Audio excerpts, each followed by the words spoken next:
Hello and welcome to Insight with Political Tours and Beyond the Headlines. Just over 10 years ago, Venezuela was the richest country in South America, sitting on top of the largest oil reserves in the world. Now it's the continent's poorest, prompting millions of refugees to flee across its borders. All of this arguably at the hands of Venezuela's so-called Bolivarian revolution, led initially by Hugo Chavez until his death, and now Nicolas Maduro. Will COVID-19 change that? Might the pandemic bring about a change in Venezuela? Joining us to discuss this, we have three speakers. Fabiola Ferrero is a photographer from Caracas with a 7-photo agency, whose work can be seen in Time, the National Geographic, and elsewhere. Hello, Fabiola. Hi, all. Good morning. I'm Fabiola. I'm in Bogota, Colombia at the moment, but yes, I'm from Caracas. Okay, thank you very much for joining us. Stefano Pozzebon is an Italian journalist who makes documentaries for the BBC and reports for CNN International. Stefano, whereabouts are you at the moment? I think it's of some interest. Yes, I'm actually on the border between Colombia and Venezuela. I'm in the city of Cucuza, which is right almost between the two countries, and where most of the Venezuelan migration is most visible. It's where most of the Venezuelan migrants actually leave from Venezuela since the beginning of the crisis. Well, it's going to be very interesting talking to you to get your insights from there. And last but not least, we've got Joe Parkin-Daniels, who's been our expert on our Colombian tours and is a stringer for the New York Times and The Guardian, who's based in Bogota and is here to give us a regional perspective. How are you, Joe? I'm well, thank you. Slight connectivity issues, but I hope they're resolved now. We can hear you clearly, so I think all looks good. Please do put your questions, everyone, as normal in the Q&A box below. And of course, stay on the line, stay on for the top of the hour if you want to join our discussion later. I'd like to start straight away with you, Fabiola. I gather both you and Stefano were both living in Caracas before you decided to leave. Essentially, your life had become too difficult. And we know that ordinary Venezuelans have been struggling to find even the most basic of needs, from food to gasoline and basic healthcare. Can you just talk a little bit about that, how your life has changed over the past few years? And by that, I mean, so before COVID-19, just give us a bit of an overview of the economic crisis that you and ordinary people had to live through every day. Yeah. Well, I was born and raised in Caracas. And my whole family lived there all their lives. And around 2005, that started to change. The first one to leave the country was my brother, who left to Spain. That's the first migration wave, because it's important also for people to know that this is not the first time this has happened. It started with the middle class leaving to Europe or to the United States. And now what you're seeing is the second wave of migration, who are people in humanitarian condition, essentially, who are leaving because they cannot find food, they cannot find the medicines. And my family is obviously a part of it. It's part of the people who have left. We're middle class. We're not going because we need a medical treatment, thankfully. But out of 5 people, I'm the one who's still based in Caracas. So that's the main thing that people feel when they walk out the door, is the absence, is the silence, is there something is missing here that used to be here a few years ago. So on top of the daily life struggles that you might find because there's no cash to buy the food, or you need to have access to dollars in order to have a decent, your 3 meals every day, there's also the psychological effects that has on you, the fact that you walk out the door and the country that you used to see is no longer there. And a lot of it has to do with the fact that all of our friends have gone, all of our families are gone, and all of the buildings and structures, even physically, they look abandoned. So if you were a working family or a working class family and you want to go out and get food, what are the problems? I mean, from the idea of actually earning money to actually going and finding food, what are the dilemmas that you would face? So just say a year ago. Well, one of the things that made everything incredibly hard was the inflation, which was the highest in the world. So if you were making your minimum wage in Bolivares, it would be less and less as the days passed because it becomes less in dollars. So the prices of food and goods increase on daily basis, but your wage is less every day. So at this moment, I don't know if you guys can tell me how much is the minimum wage, but it's probably around $5 a month or something like that, which is essentially what you would need to get just a bag of rice. So yeah, if you're making the local money, bolívares, then that's a huge problem. And that creates a really big gap between those who have access to foreign currency, to dollars, and those who don't have it. Yeah. So let's turn to you, Stefano, because you're there on the border. And this is where journalists have really been seeing refugees, people sort of fleeing that crisis for many years now. And it's actually, I think it's quite a regular haunt for journalists to see what the situation. Tell us what the situation is now and what changes you've seen over the past few months, Stefano. Yes, Cucuta is this place where almost every single journal covering the crisis goes, because there is a very local dimension in a global problem. There is, the Venezuelan diaspora, the people who left the country, are calculated about 5 to 6 million people out of a population of less than 30 million in total. So it's a huge chunk of the population. And out of this big slice, a big percentage, about 3.5-4 million of them, crossed through the bridge in Cucuta, which is this small place with one footbridge connecting Colombia and Venezuela, where essentially everybody walks through. And one of the effects of COVID-19, one of the consequences of coronavirus and of the lockdown measures that many countries in South America have imposed, like in Europe, for example, the same measure that they were imposed in Europe in order to front the virus, which is stay at home, a partially shut down, especially the informal economy, street economy. Many people in the Venezuelan diaspora could no longer afford a place to stay, were actually to shelter in place. So the only alternative they could find was try to get back into Venezuela. So the new developments in the last 2-3 months is that the flux of people has stopped of those from being those who left Venezuela and tried to get into Colombia, and now is the one who are trying to get back. And it's really the most dramatic aspect of the whole story, because it's people who have left the country already 2, 3, 4 years ago, trying to look for better opportunities, try to look for a survival chance in Colombia, in Ecuador, in Peru. And some of them were actually making it, some others were not, but coronavirus essentially tarped all these hopes. And there is almost as Fabi was making reference to the emotional dimension of a country that has seen so many of its sons and daughters leave.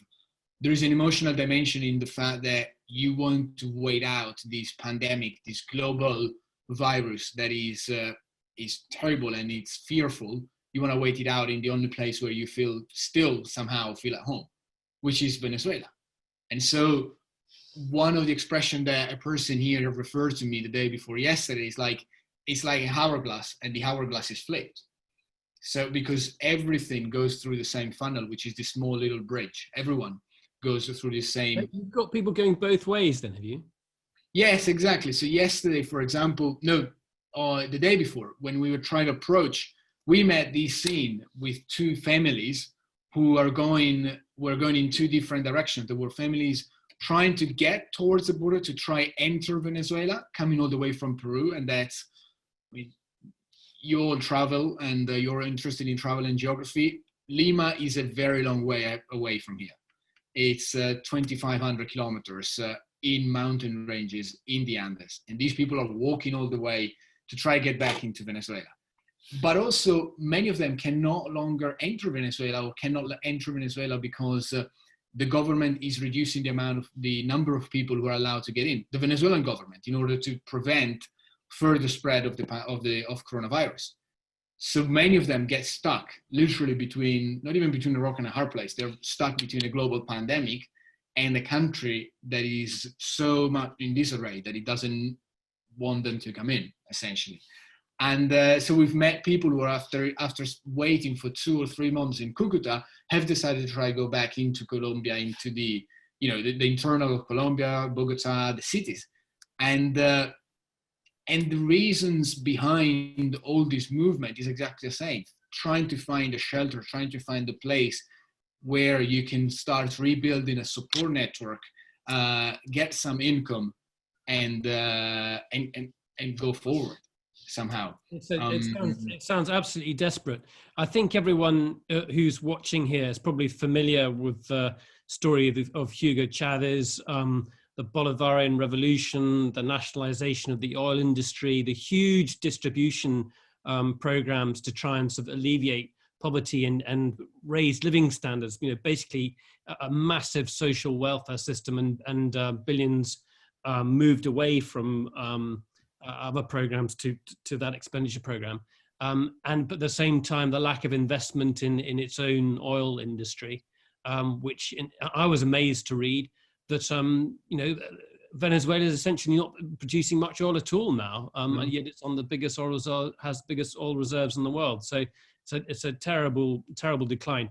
Joe, can you give us a bit of a sort of a regional perspective? Since over the last year, the US has increased sanctions, and also more recently has introduced indictments against the political leadership as well. Can you just fill us in on those two aspects? So yes, the US leveled sanctions about a year ago, and these were broad sanctions, not targeted sanctions, which are widely perceived to be affecting the Venezuelan people as well as the members of what they consider the regime. And then more recently than that, as just about 2 months ago, they leveled indictments against Maduro and various of his cronies of his inner circle, for about $15 million on each head. And of course, as one analyst said when we were covering this, if you put price tags and bounties on people's heads like we're in the Wild West, people will start acting like cowboys. And so those those indictments could be seen as well as leading to this bizarre mercenary attempt to overthrow Maduro that we saw about a month ago, and which ended terribly, with 2 American mercenaries who were supposed to be leading the operation being captured. Then with their kind of confession videos broadcast on state TV. It's humiliating for the US, allows Maduro to look triumphant. And this is also the issue when sanctions are leveled, when indictments are leveled, when a government or a challenging, usurping government, as Maduro sees the Guaido kind of push, unless it's successful, you allow just to step in there. So Guaido is the opposition leader that the US and many other countries recognize as the sort of, I lost you. Yeah, as the president instead of Maduro. Yes, it cut in and out there, but you just gave a quick primer on who Guaido is, right? Yes. Apologies, I was getting ahead of myself. But yeah, the strategy is not totally clear in terms of how the US-led coalition is trying to oust Maduro. It's trying many things short of invasion, including a kind of mercenary invasion, which involved just a handful. And is there clear evidence that that was US backed? I mean, can you just tell us briefly about that? Because that was new to me. I'd only recently read about it, and I don't think most people listening to this would know about it. What are the details on that and that? So a lot still remains shrouded in mystery, but what we know is that the people planning this mission, some of them were a US-based mercenary organization. They were run out of Miami, and they were found to be working with opposition elements. So members of the opposition of Guaido's own broad coalition, Venezuelans, often exiles in the US. And I can see the Netflix script being written already for this, and being shot within months. I'm going to come back to that in a second, Joe, because I think there's a lot for us to grasp. Fabiola, I'd like to come back to you just to get a sense of, I think Chavez was popular, wasn't he, initially, when the ideas that he introduced they did have popular support. So can you just give us an idea how that went dramatically wrong? And obviously it's related to oil prices as well, but just from your own perspective, what you saw. I think even when Chavez died, and even after his death, he was the most popular politician. And using his name was what guaranteed that Maduro was going to be elected. And so I remember when I was a kid watching the speeches by Hugo Chavez, he was really like a magnetic personality. And even people who hated him accepted the fact that he was this funny, very charming guy that made people feel like he understood them. Because in past governments, I think the working class was not feeling represented. And so when he came in, that's what changed. What happened is that if you ask me, is that he died right before a horrible crisis that was still going to hit, even if he was alive. But it was Maduro's turn when it started, because the big crisis started around 2014, like a year after Chavez's death, with the drop of oil prices. And then everything just went downhill from there. And in the past 2 or 3 years is when it really hit hard. And now Maduro's popularity is very, very low because of that. And if you ask people who were supporters of Chavez what they think and how they feel, is that if Chavez was alive, this wouldn't have happened. So Maduro is the one to blame. But we're talking about years and years of policies that damaged the economy of Venezuela, for a long period of time, and just exploded in the past few years. Yeah. Please, everyone, start writing your questions in the Q&A box just below here. Just have a look there and start typing away. Stefano, we were speaking earlier. It's amazing to think that there are people internationally who still think that Venezuela's revolution is something that shouldn't be, condemned too hard. It's not their fault that the oil price went down. Oh, yeah. Yeah, this experiment went wrong. They had the right ideas, just the economic environment isn't right. Yes, there is this, I think, the big debate. I did a film for the BBC 2 years ago, analyzing essentially who Chavez was and how, his legacy. And it felt a little bit like a trial between me and the producing team in London. And the big debate was whether these policies were well-meant, but extremely naive and extremely ill-conceived, or were actually part of a big plot to essentially dominate a country through poverty. I don't have the answer for that. I leave the answer open for everybody to decide. But there is, there is a dimension in the effect of these almost hubris, the epical arrogance of Agamemnon and the Ilias. When you see some of these policies, I remember interviewing coffee harvesters in the Andean region of Venezuela, who say the government, coffee harvesters in Venezuela is a private enterprise. It's private people who own the machinery, and of course that creates an economic power that is alternative to the state. So what the Chavez, so the governments since the oil boom of 2002, 2003, through at least 2014, which is when, as Fabi was saying, the oil price went bust. For all those years, they would import coffee from Central America at a lower price because it was subsidized with petrodollars or with oil money than the production cost of their own producers in Venezuela. And the result of that is, of course, that most of the oil production in Venezuela has gone bust, has disappeared, and many of the coffee producers need to now traffic the coffee into Colombia to have some sort of earnings. and that's a story that repeats itself over and over again. You have a state that, because you have a state that, because in the name of a socialist revolution, takes over an agricultural company, expropriate a big farm, and the result 5 years later is that the farm is completely unproductive and left to itself.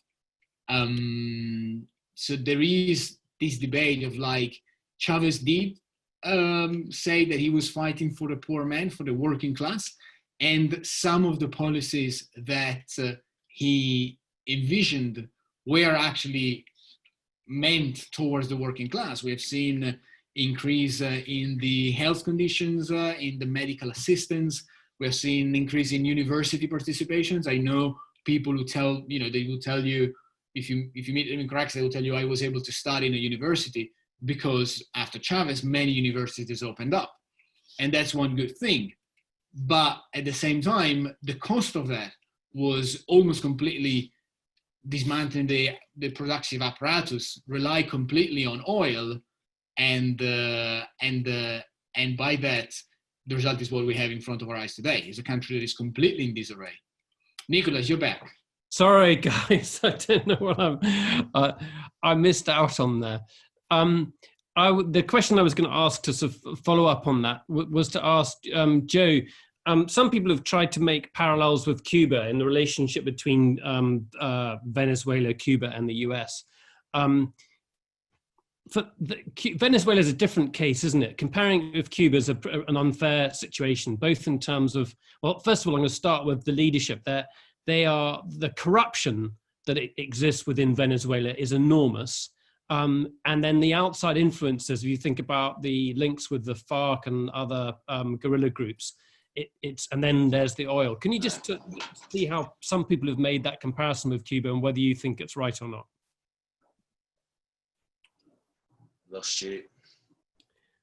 I don't know if you can hear me. I think I've lost Joe there. Maybe Stefano, maybe you could take that question for me. Yeah. I think the comparison, it's good to compare two different things, but it's not good to assimilate. I think Cuba is a model for many things that happened in Venezuela, and Venezuela is at the same time its own place. First of all, there are historical reasons. Cuba is a phenomenon, it's a place, it's a phenomenon, it's a story that was born out of the Cold War, while in Venezuela, it's straight out of the 21st century. I think the population is different. Cuba is an island with only a handful of million people. Venezuela is a massive country with more than 30 million people, who used to be one of the best connected countries in Latin America. There is a passage in one of the earliest 007 novels where James Bond travels to, I don't know what country for a mission, and he has his own stack of pounds, US dollars, Swiss francs, and Venezuelan bolívares. Because back in the 60s, Venezuelan bolívares were the most valuable money on earth, and the Concorde will travel to Caracas. The Concorde never traveled to Havana. So the differences are, there are big differences. At the same time, because of the personal bonding between Chavez and Fidel Castro, because of Cuba's reliance on the import of oil, Cuba doesn't have any oil, of course, and is under an embargo from the biggest country in the region, the United States. And because of the abundance of oil in Venezuela, the two countries have, they're twinned, and they've walked side by side for the past 15 to 20 years. Most of these programs thought through by Chavez, launched by Chavez, were, for example, Cuban doctors into Venezuela. You have people from the Venezuelan, administrative class going to Cuba to take classes. Maduro himself was trained in Cuba for several years before going back into Venezuela as a politician. So I think Cuba tries to portray herself or itself as the older brother, and Venezuela as the younger, more energetic brother, because it's definitely a wealthier country, a wealthier in resource country, but at the same time, the two countries still are two different countries. And of course, this is something to take in mind when you think of how that could eventually play out. Cuba is a country that is essentially static since 1965, 1967, after the revolution took over, and in 1958, and then for a few years, they essentially seized all the controls, and nothing essentially has changed there between the 60s and when Fidel died, and even now it's not really changing. I guess the fear then is that it seems with Maduro's been there for a long time. He's proved fairly effective at staying in power. Fabiola, have people given up on the idea of sort of political change? Do they have much faith in the opposition? Are they just more concerned about their day-to-day lives? And what's your take on that? No, I think in the last year, especially after April 30th of last year, which is the attempt of military coup that Guaido gave with a very limited group of militaries, I think people feel like they're just giving up on that idea, or at least that's what I feel when I go there, when I talk to people there. Is the fact that this person, Juan Guaido, represented for a very short period of time, the hope of change. And everybody thought that he was really going to change things because he was unprecedented. Like this person that comes in, and so many countries recognize him as the president instead of Maduro. So he has all of this international support that we hadn't seen with other opposition leaders. And then he makes this mistake. And it's just like, that was the end of it. Like, people don't really believe that he can really bring change to Venezuela anymore. When you say this mistake, what do you mean? The April 30th, when the group of military said that they were going to give a coup, coup to Maduro. And let me just paint the picture for you. That morning, we woke up around 5:30 in the morning. People calling press saying, go to this military base because Maduro is there with Leopoldo Lopez, which is another politician, another opposition figure, very important, who has been in jail in house for how many years now, Steph? Since 2014, so since 2014. 6 years. So like we're inside the military base. And then when we go there, all the press, they weren't inside the military base. They were outside the military base with a group of around 10 men. And that's about it. That's pretty much what it was. So they made this fuss about, we have Maduro. And then when the press got there, it wasn't really about that. And I think there's a lot of theories around that. It would take like an hour to talk just about that specific day.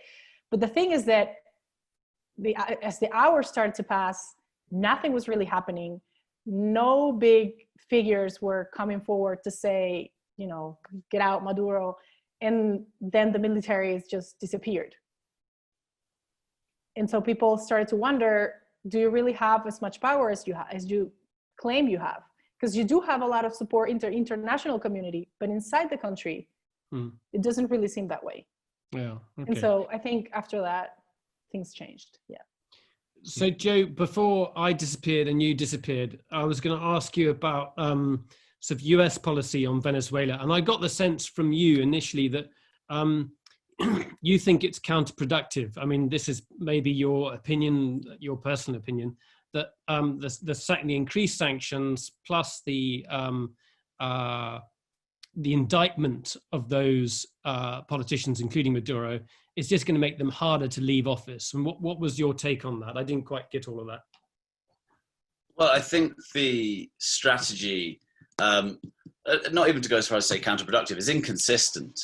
By whether you think the stated goal at the end of the day is justified or not, it's still on its own face, I don't think makes complete coherent sense.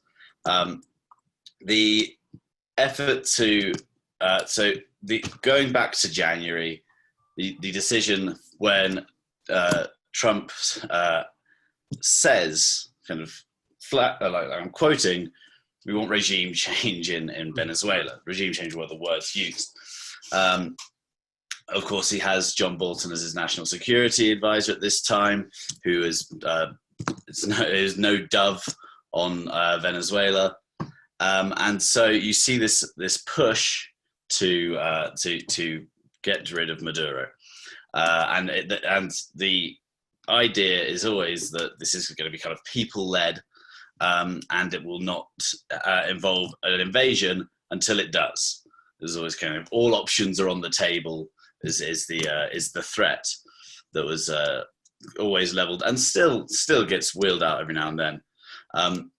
But of course, the longer that Maduro stays in Miraflores, the presidential palace in Caracas, and Guaido is kind of an exile from within his own country, you end up that your efforts at regime change clearly are not working. So so with that, sanctions in theory would kind of help, but those sanctions seem more to be affecting more of the general people than members of the regime.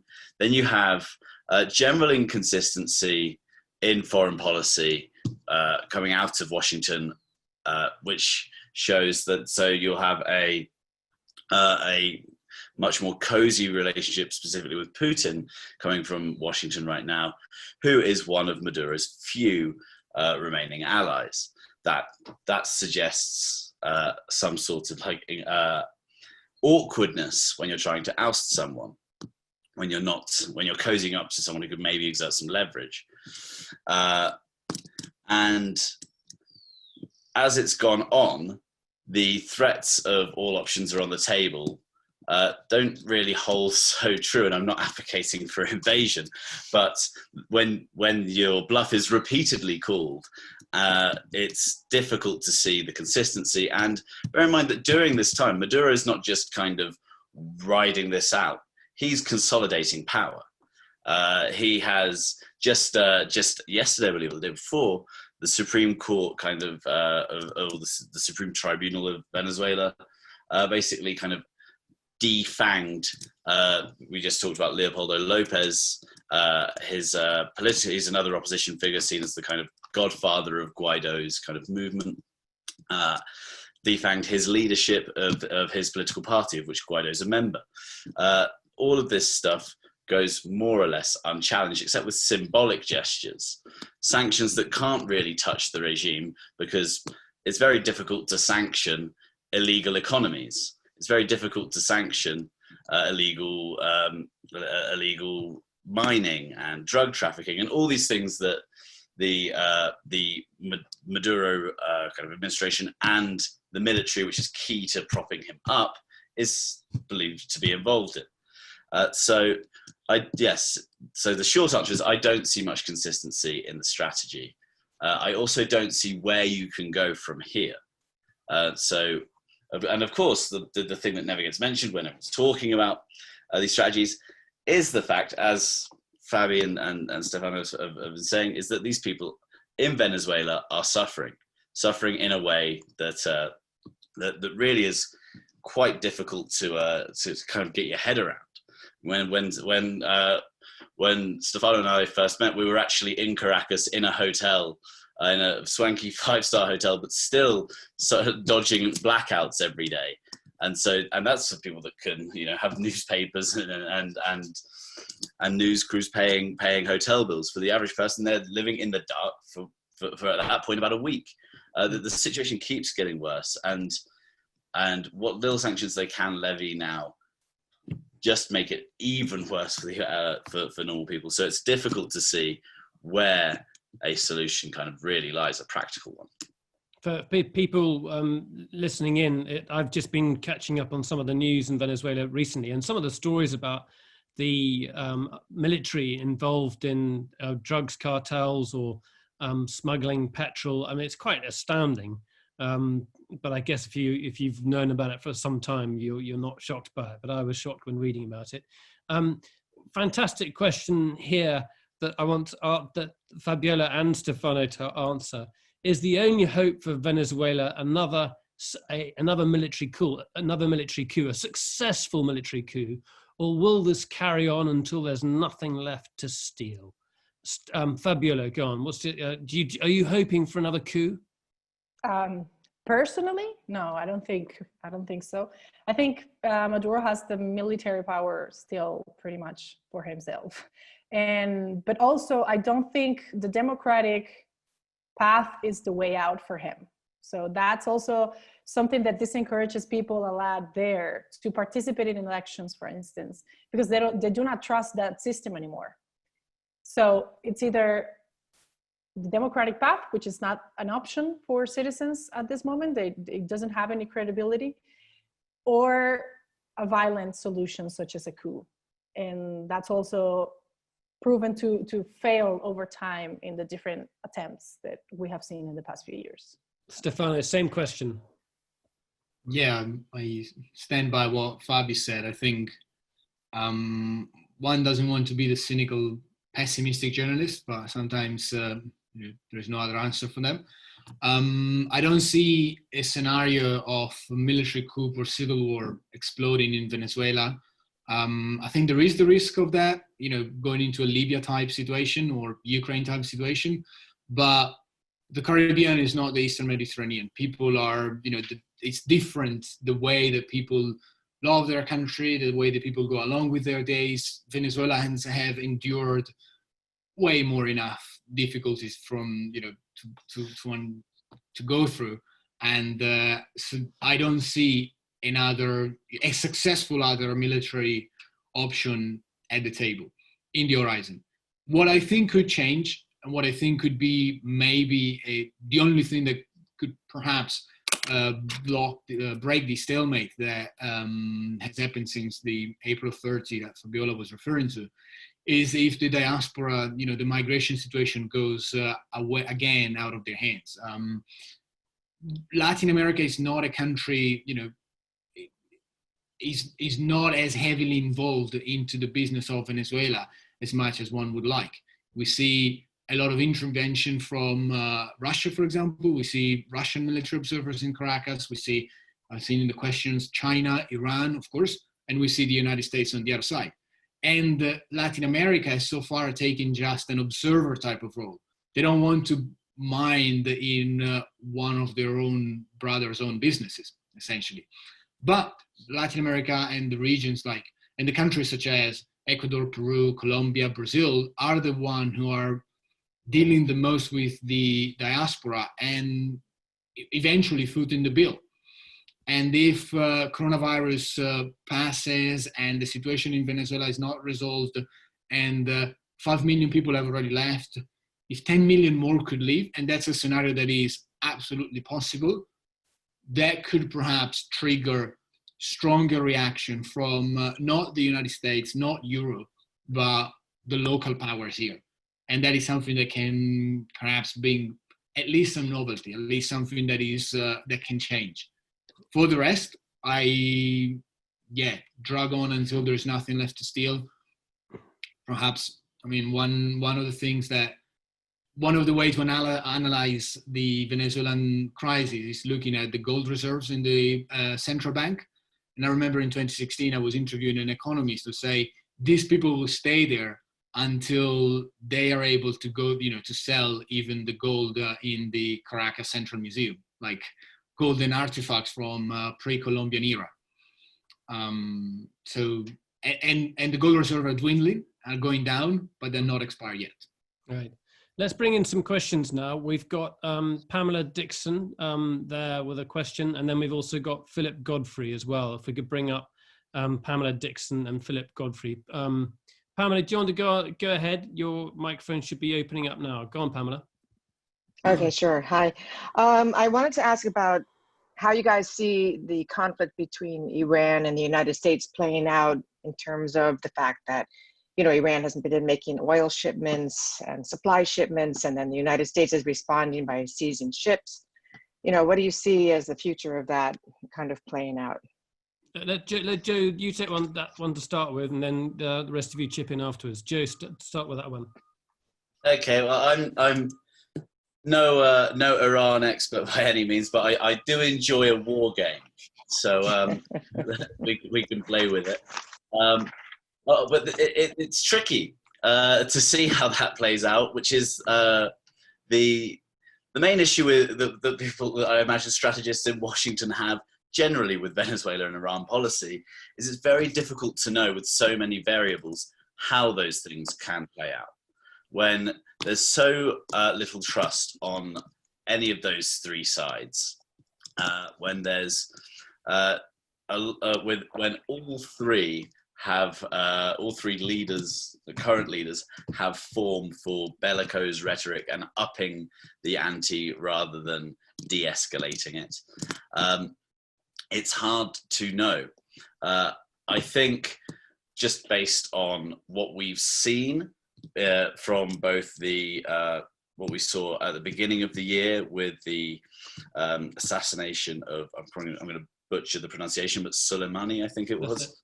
And what we saw with that all options on the table rhetoric towards Venezuela, I'd imagine that this is another hot point, a flashpoint that will ruffle feathers, will allow each side to look tough, but all three sides will probably back down from open conflicts because none of the three sides actually want open conflict, from what I can gather. And again, I say I definitely know more about Venezuela and the US and the relationship between those two than I do with Iran. But that's, so I think we're likely to see, or it's very possible we will see those kinds of semi-proxy conflicts, spats, popping up.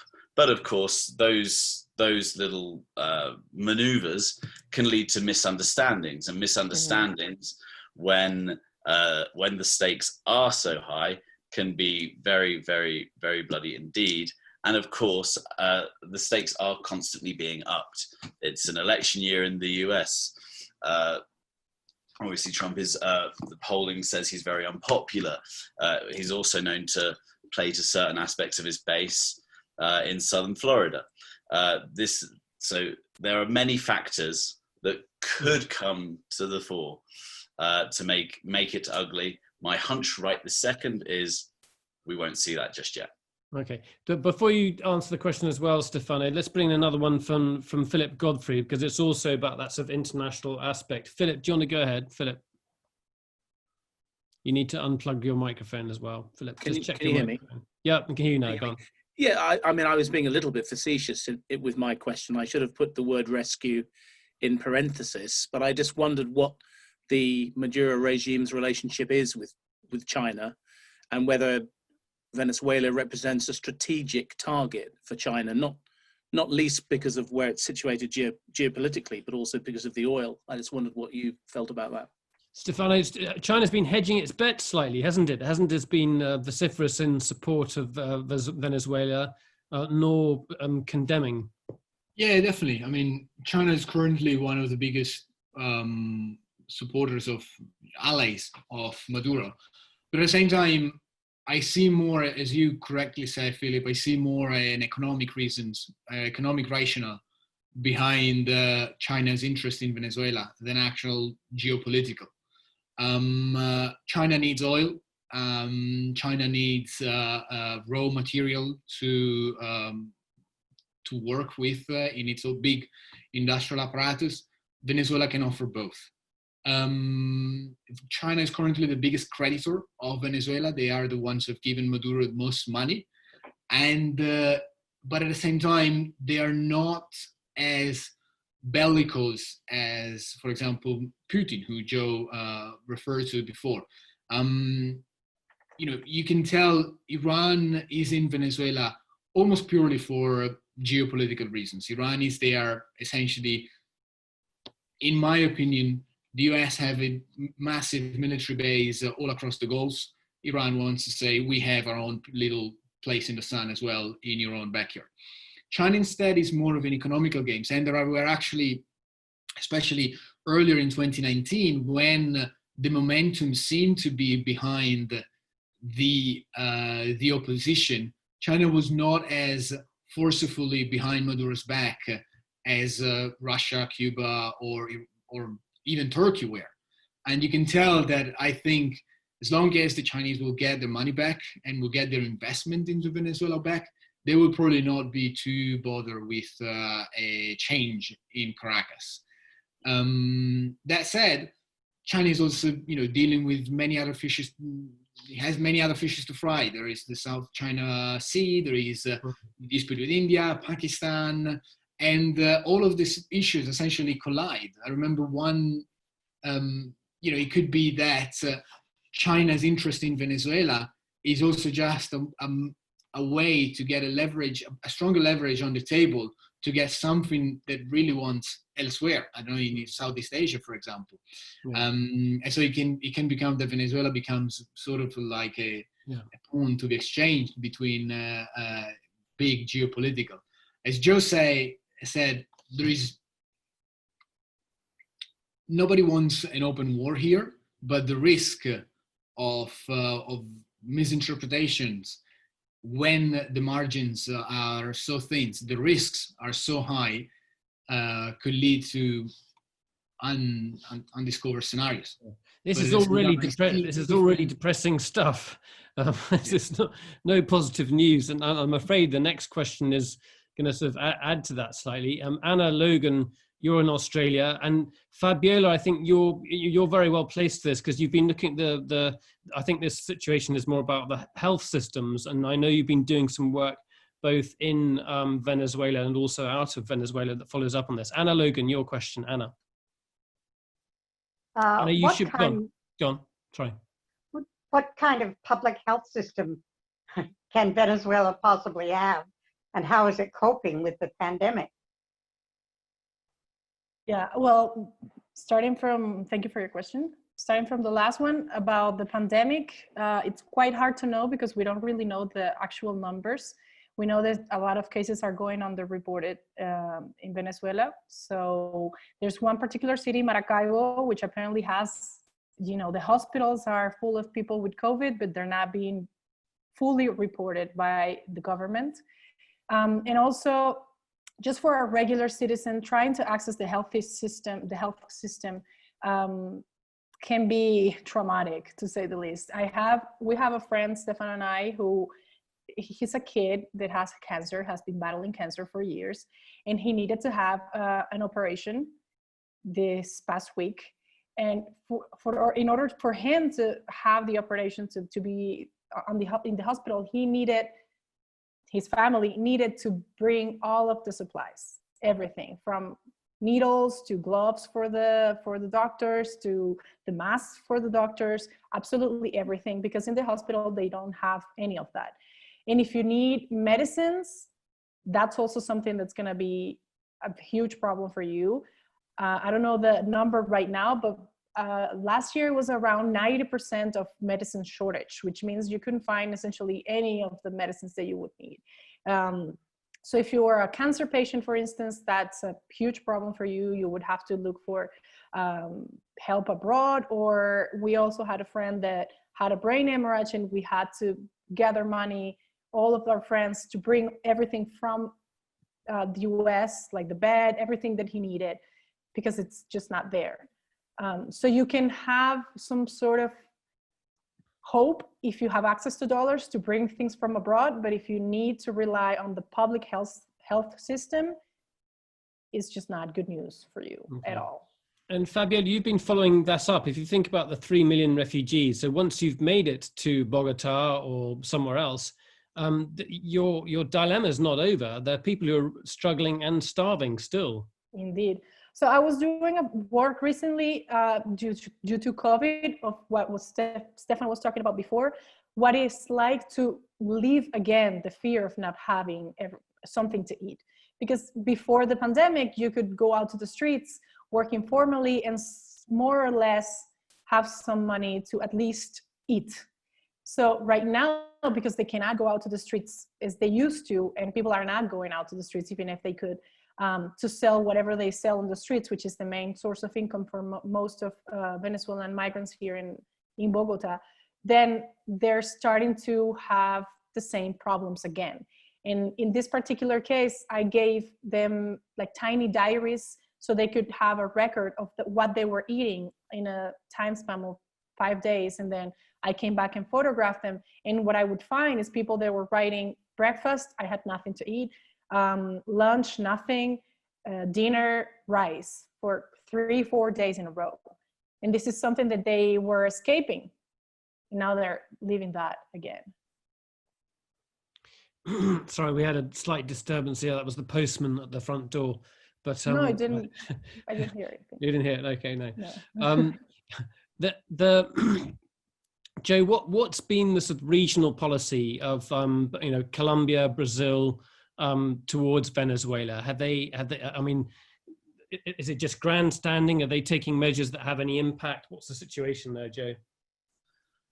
Please, everyone, I want more questions coming in. Please, can you type in more questions? We've got about 10 minutes to go here. It's as Stefano said, much of the neighbouring countries in the region haven't been overly bellicose. Tend not to want to provoke too much. Tend to want to keep a kind of fraternal kind of vibe going. But of course, they still talk a tough game every now and then. President Ivan Duque of Colombia is viewed as one of the key allies, the Organization of American States as well, in ousting Maduro. Of course, Brazil, led by Jair Bolsonaro, another leader not known for reticence, has been quite tough in how he talks about Maduro and Venezuela. But and of course Bolivia, which shifted from Evo Morales, who was a leader, the President Evo Morales, until late last year, who was a kind of ally, ideological and practical of Bolivarian Venezuela, has now obviously shifted, and their current president is very much against Maduro and broke off relations with him and with his government. And so, but we're not really seeing anything more than that. No one wants an invasion here. When last time I met with Duque, the president of Colombia, we asked him flat out, would you support an invasion? And categorically he said no. And that seems to be the kind of the mood across the region. No one wants open conflict here. It would simply be too ugly. And the geography is just incredible as well. It's just, you can imagine some kind of invasion taking place. That would be incredible. Sheila Conroy, a really good sort of follow-up question to that. Sheila, do you want to go ahead? Go on. Yes, what are the alternatives for Maduro in the future? And will he just stay till he dies like Castro or Stalin? Could he beat a hasty retreat without humiliating himself? Can he be voted out of the leadership of his party? What do you think is the most reasonable alternative or likely alternative? Sheila, just to spill the beans, Sheila was due to go to Bogota and do a lovely tour in Colombia, but COVID-19 put a stop to that. Unfortunately, it was due to meet Joe, so this is your virtual Yes, I'm meeting. extremely disappointed. So this is the second best alternative. Yeah, indeed. Fabiola, as the Venezuelan here, I mean, what do you think are the alternatives for Maduro? And then we'll get Stefano to chip in as well. Fabiola. I mean, I think he's having a lot of problems internationally, but I think inside the country he still holds a lot of power. So, I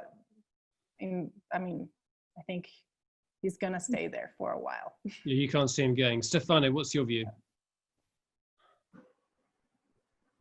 Unmuting me. I like your question straight from before in the chat. Is the Venezuelan opposition a dead duck now? More than a dead duck, I like the expression of a small fish in a fishbowl doing exactly the same round all the single time, because now yet again there is an election looming at the end of this year, and the opposition has not decided whether they will participate or not. If they participate, they risk to legitimize Maduro even further. If they don't participate, they essentially relinquish any power. And that's been the opposition's dilemma since at least 2005. And 15 years after that, they still haven't figured that out. Talking about Maduro refused the chance of a nice exile in a Caribbean island last year when the opposition seemed to have the momentum behind. He felt strong enough to cruise, wait out the situation and go through it in Caracas, and eventually got the benefit of it because he's now stronger than he has ever been. I don't see, and even last year they were talking about an internal alternative to Maduro, like Chavismo would essentially take Maduro out because of how controversial he is and bring a new name to sort of like, change the only thing that could allow nothing to change at all.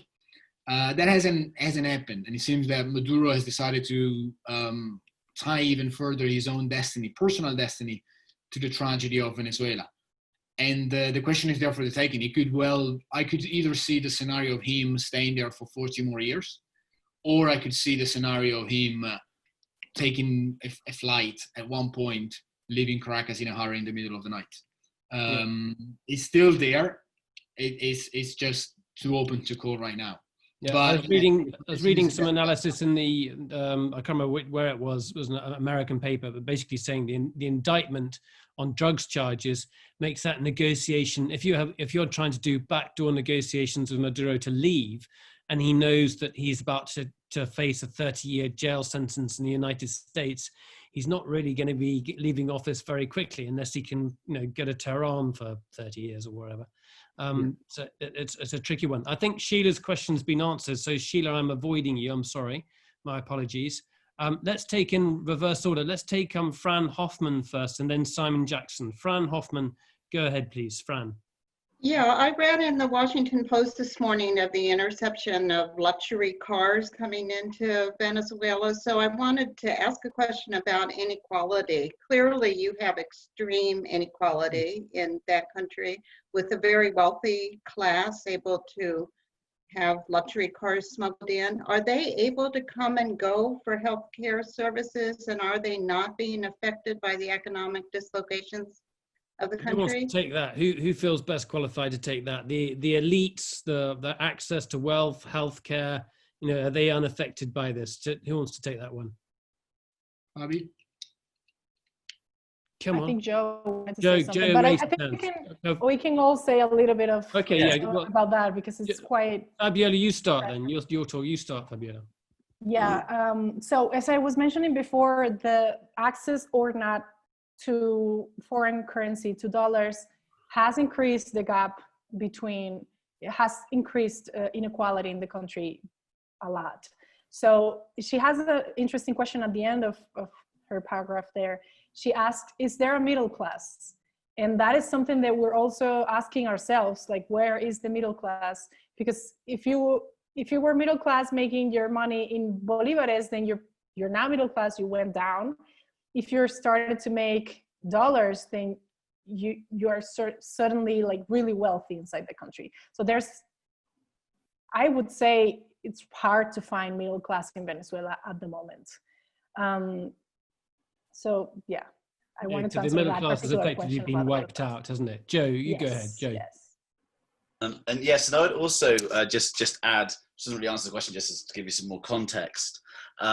That when we speak of elites in Venezuela, we're not necessarily talking about kind of old aristocracies like you often think about in Latin America. We're talking about what they call the bolichicos, which is a new generation of elites formed by its closeness with the Chavez and then Maduro governments. So, and these people, of course, are filthy rich. And when you're filthy rich, your problems are much easier to solve. So it's not the old kind of oligarchy has been semi-broken because many just left, decamped to Miami, New York, and that first wave of migration that Fabi was talking about earlier. Right. Stefano, quickly, and then we'll bring in Diane Cook. Stefano. Yeah, no, I mean, Venezuela is a land of untold riches. I've seen Lamborghinis in Caracas. At the same time, so there are people who think that they live in a bubble so thick that they may be sheltered from the crisis. At the same time, last year, a nationwide blackout hit the country, and it took 3 days for the electricity grid to work again. And even if you have the latest model of the most powerful electric generator, you still have to deal with that, with 4 days out of electricity. So, of course, money can get you perhaps almost the impression that you don't live in a country in crisis. If you drive a Lamborghini across the Caribbean coast, you probably don't feel it's going too bad. But at the same time, the country is in a massive state of crisis, and there is no bank account that can hide it. Let's take two questions at the same time because it'll wrap up shortly. So Diane Cook's got a pretty crucial question, and then we'll take Simon as well. So Diane Cook and then Simon off the back of each other. Diane. You can hear me okay? Yes, sure, yeah. A few minutes ago, I was really depressed and down because I thought, gosh, there's absolutely no solution. But one question out of why there might not be, and why other actors are perhaps not as interested as they might once have been, is, do you think that the decreasing consumption of oil, not just because of COVID, but structurally, and, Venezuela, PDVSA's relationships were more with the United States for the refineries and so on. And its crude has less places to go, I guess. Do you think that that's part of the reason that people outside actors are not as interested as they once might have been? Stefano? Do you want to do the other set question as well, or go straight? Let's deal with that one in itself, and then we'll come to Simon. That's definitely an interesting perspective, because what essentially it's not the ultimate cause of the situation, but the factual cause. What it's triggered the collapse is the bust on the oil prices in 2013 and 2014. That was caused by shale in the US and the rise of renewables in the West. I think fewer importance for oil is bringing change into Venezuela. That does not necessarily mean that Venezuela will change its economic model, which is ultimately a extractive economic model in the hands of the state. For the most of the 2010s, up to at least a few years ago, 96% of the foreign currency that entered Venezuela entered through oil markets. Now, probably that percentage is much lower because Venezuela is not producing and not exporting that much oil anymore, but they just have replaced that with other exports, legal exports, such as gold, for example, or illegal exports, such as cocaine. The model still is the same. It's a state that earns money, earns foreign cash through exporting raw materials, and has so much more money than any private enterprise. So I think the situation puts, to take your question, the change in global oil consumption puts Venezuela with the back against the wall, but it doesn't lead necessarily to a positive outcome. It could be that the model is just repeated itself only with another commodity. That's really interesting. Thank you very much for that. Simon Jackson, you've got a good question. Simon. London Times reported this morning that Maduro is using the courts to put stooges, insert stooges into the opposition parties as a way of fixing the election. Could you tell us a bit more? Is that significant? Can you tell us a bit more about that? Who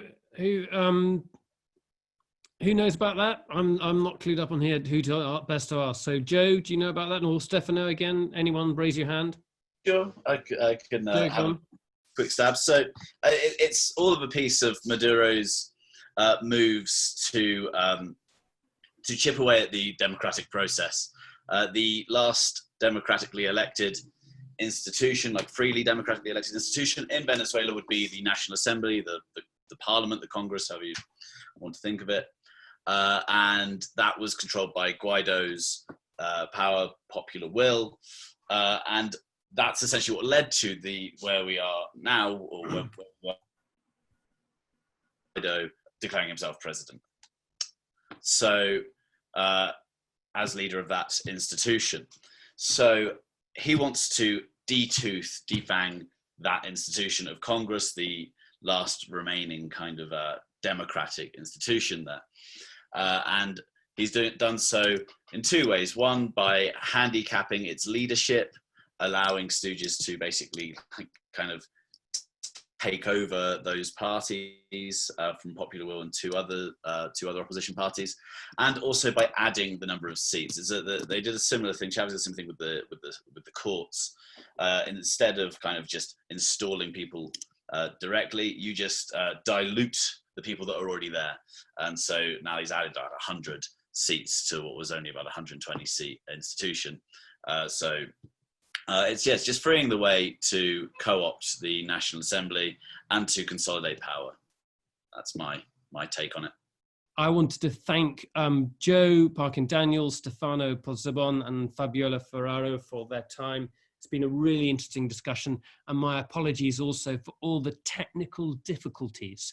But this is Zoom and this is COVID, and I think this is what we have to deal with.